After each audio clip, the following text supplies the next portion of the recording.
Yeah, so when it comes to testing, apart from manual performance and automation, we often hear the word APIs, API testing. So people call themselves to be an API tester. They talk about like I do API testing for XYZ client. They talk about terms like SOAP, REST, Postman, and they talk about things like connecting two applications. APIs are used. So, Mayur, can you please highlight our audience on what exactly is API testing and what does an API tester actually does?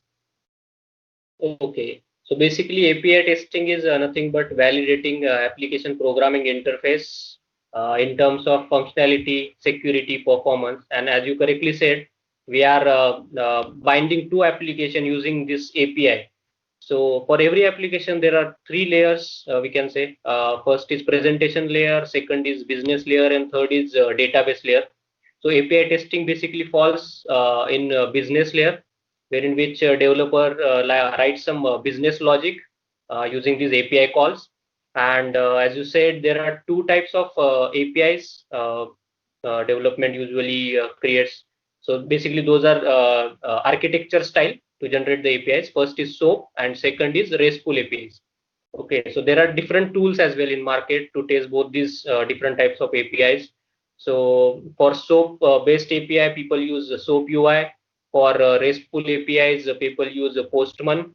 Okay, and these are the manual testing tools to test the APIs.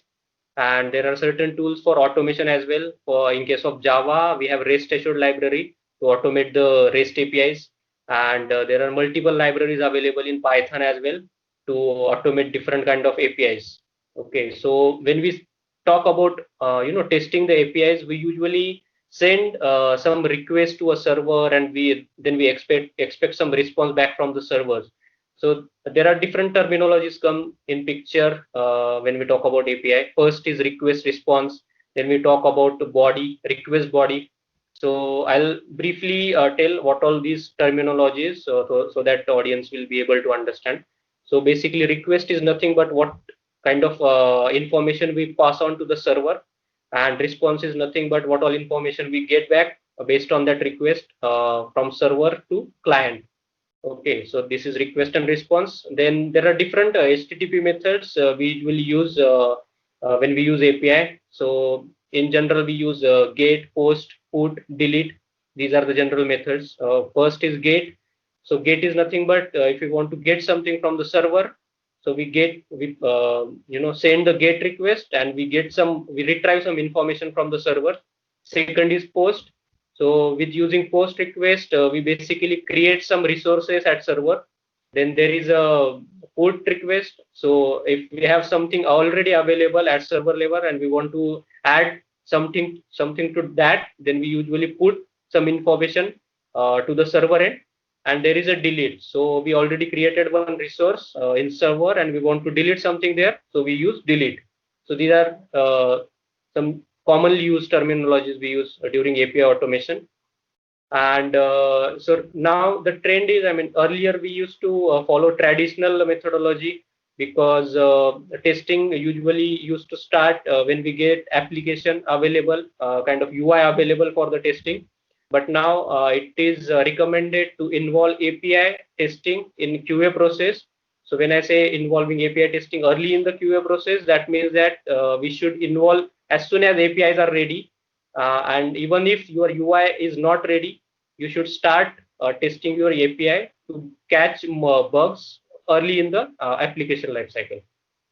So that is overall about API or API Okay, testing. I think thanks for this, Mayur. That was really insightful. Just one small question.